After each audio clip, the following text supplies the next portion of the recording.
This is the DJI Avata 360.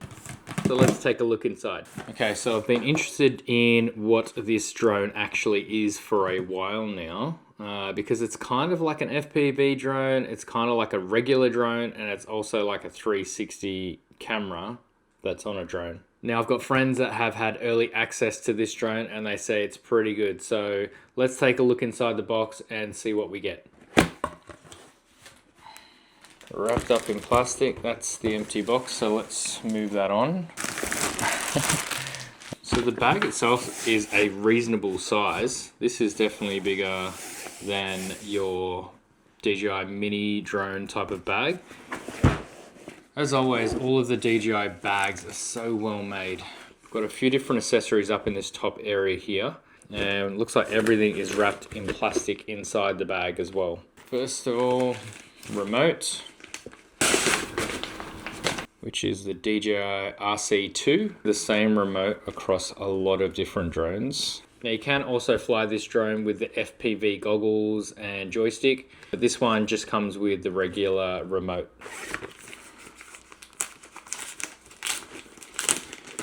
And this looks like a landing pad, or a takeoff pad, I guess. I'm guessing some people may never land. They may crash somewhere and never get it back.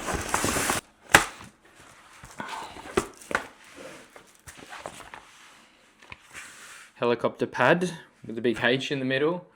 I've never actually used a landing pad or takeoff pad before, so I wonder how necessary it is. Surely you'd be able to hand launch from this drone, but maybe hand catching is not the right way, and obviously we'll have a look at the drone in a second and we'll find out exactly what we're dealing with.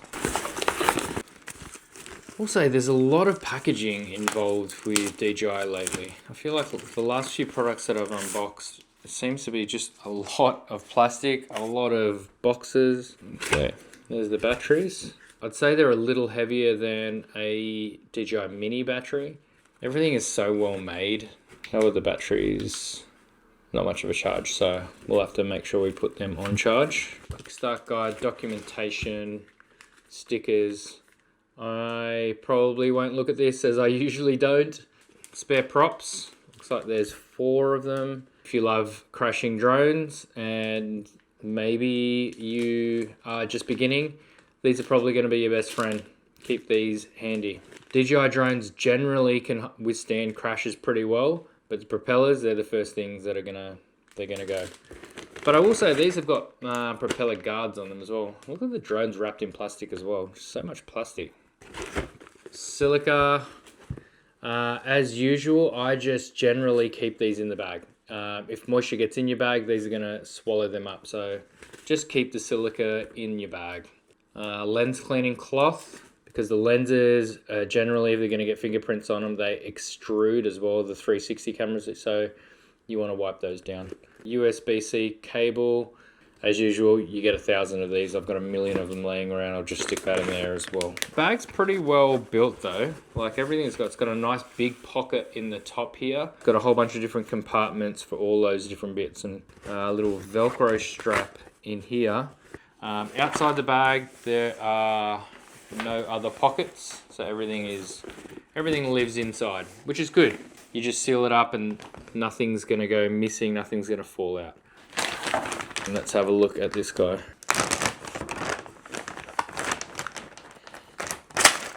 And there she is. It's very light. 320 grams.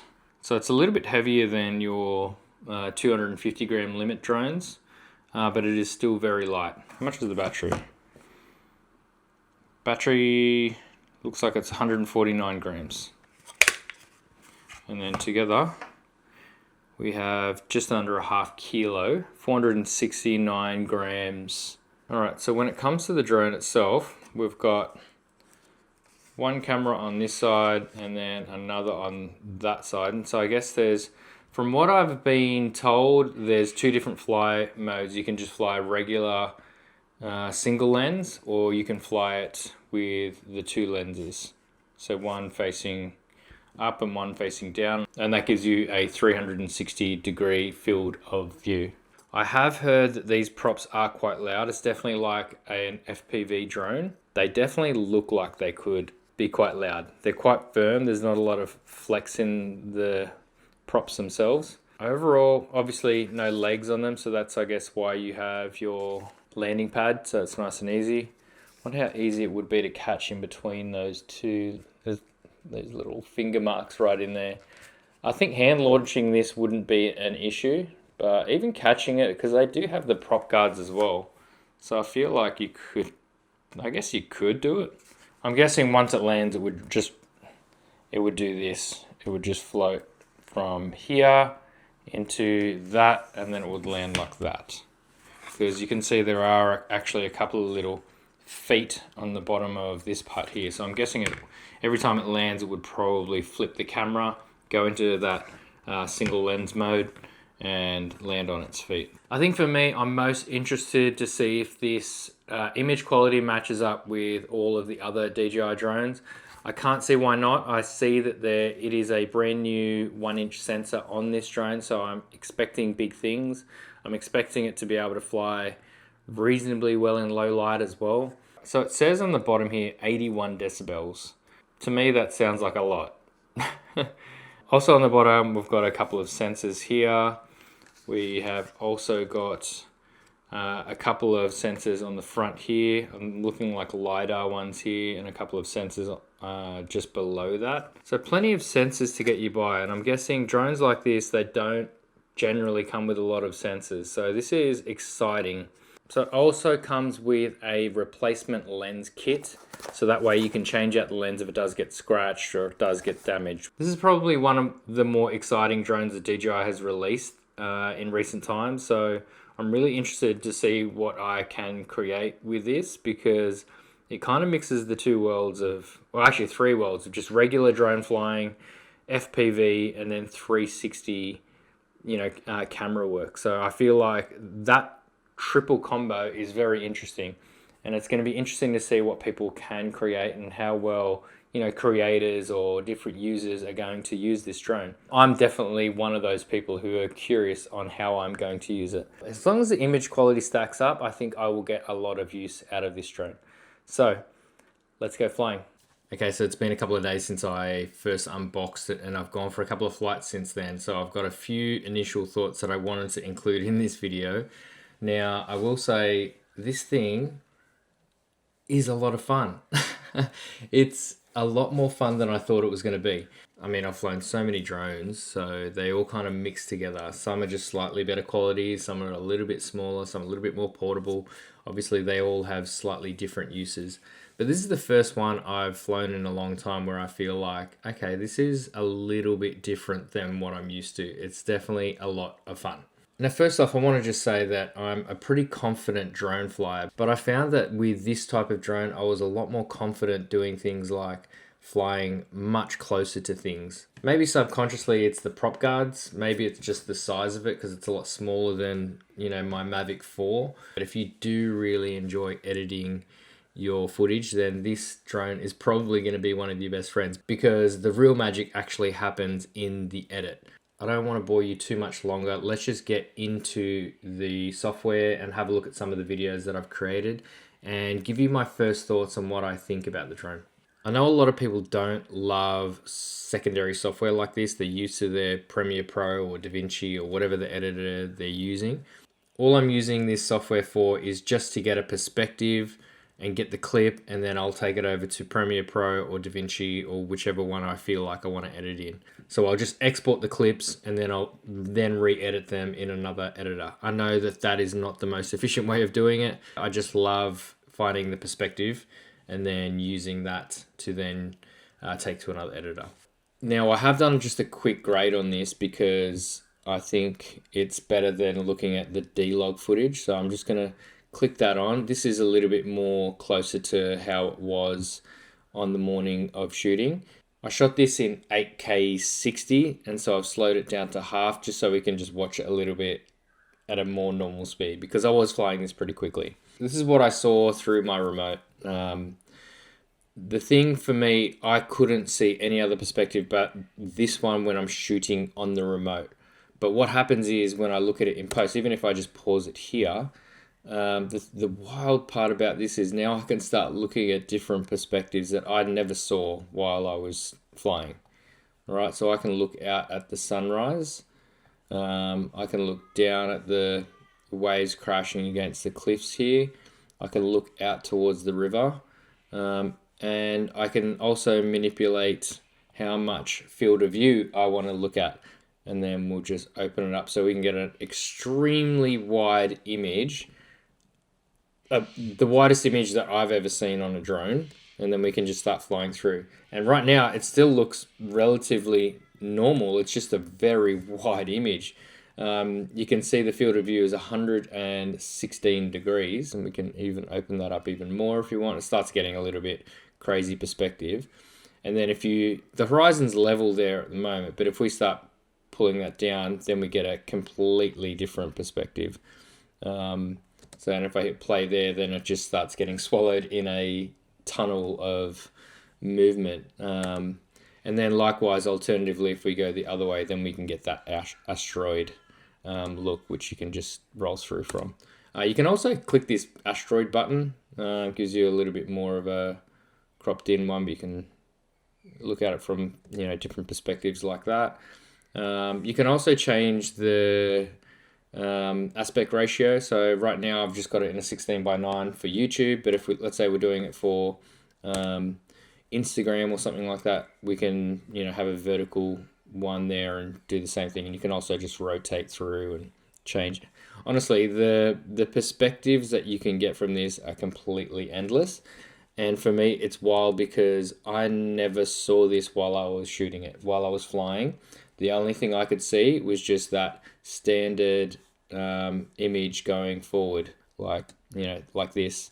Obviously, not that cropped one, but this one here. That's all I could see through my drone remote. And still, that's great. It's good fun. But being able to change the perspective after and then just have a look and see, and then you can just cut a clip to that is just insane to me. I don't understand it. It's a little bit living in the future. And I know for everyone who's been shooting 360 for a while, you would have seen this. You would have, you've experienced this. But for me, it's a first time user.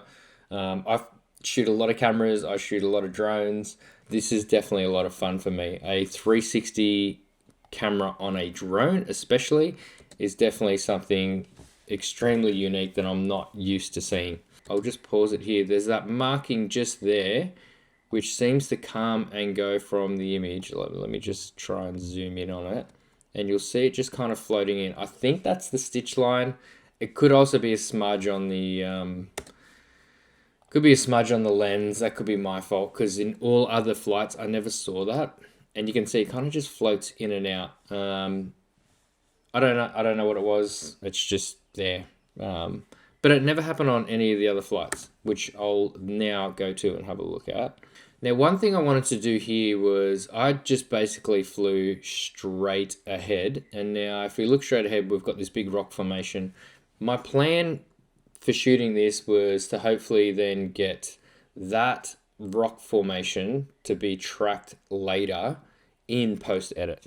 So, and I've got it, you can see down here, I've already done it, but we'll fly through and just have a look at it. I had to do it in 3 stages because it stopped tracking as it looked a little bit different the closer you get to it. It's about to complete its first track, and you can see there's a little bit of a jump there. And then there's the second one. But basically I'm just flying forward, and now I'm flying up in the air. So from my perspective, I'm not actually looking at that. And so if we have a look, this is the video that I took in real time. This is what I saw. So I just flew straight past it.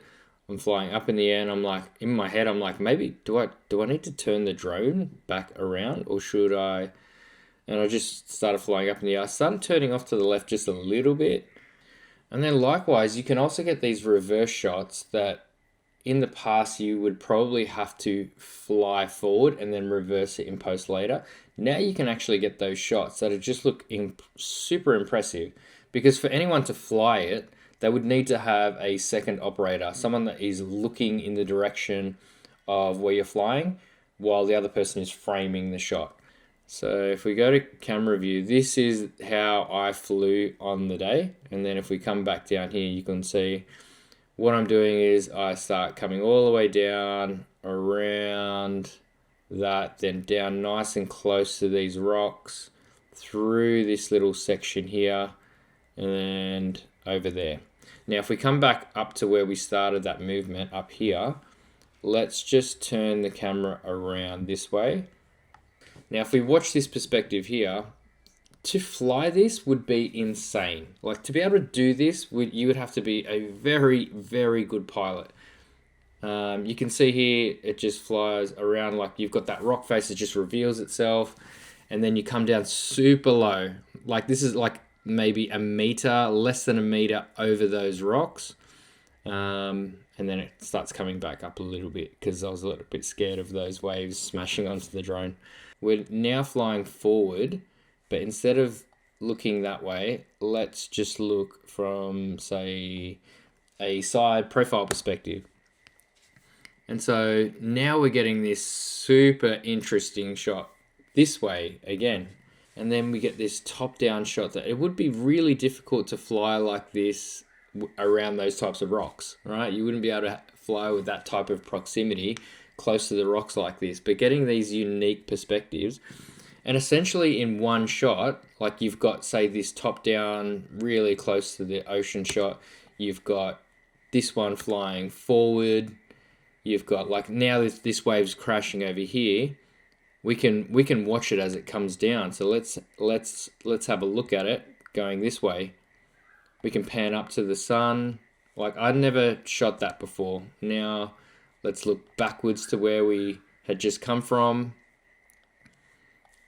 We can look this way as the wave goes past, and all of these shots are available to you. Even here, like, we're getting close to these surfers. You know, these guys are going straight into the sun here, and I can just have a number of different perspectives. So we've got this one going here. We can now watch this guy as we've gone past. It's just wild. I don't know. I don't know what you think. I don't know if this is something that is up your alley, if this is something you would love to fly. But for me, I have a lot of fun playing around with this and then putting it into edit. I made a quick reel on my Instagram of the different perspectives you can get just from one single shot. As I was editing it, I personally, and like, I don't get this very often. I don't get inspired by so many different perspectives. It's almost like I'm editing someone else's footage because I don't remember shooting that. And so, but now I'm finding all of these new perspectives in the shot that I took. Let me know what you think. If you think that this is a drone that could fit, you know, in your camera bag, or is this just another one of those gimmick things? For me, I've really enjoyed it. I'm still on the fence on how I'm going to use it, but I am going to use it. Or do I stick with my Mini 5 Pro? You know, those are the questions that I'm asking myself now. I'm going on a trip soon, so I'm deciding whether or not I take this one or do I take the Mini 5 Pro. You know, the Mini 5 Pro is under 250 grams, so maybe that's going to be able to fly in a few more different places. But yeah, I would love to know what you think. Anyway, those are just my thoughts. Those are my quick rambles. I'm sure I'm going to have a little bit more fun with this in the future. If there's anything you want me to test or have a look at, just write it in the comments and I'll create another video for you. But other than that, that's it from me. It's time for you to go. Get out of here. See ya.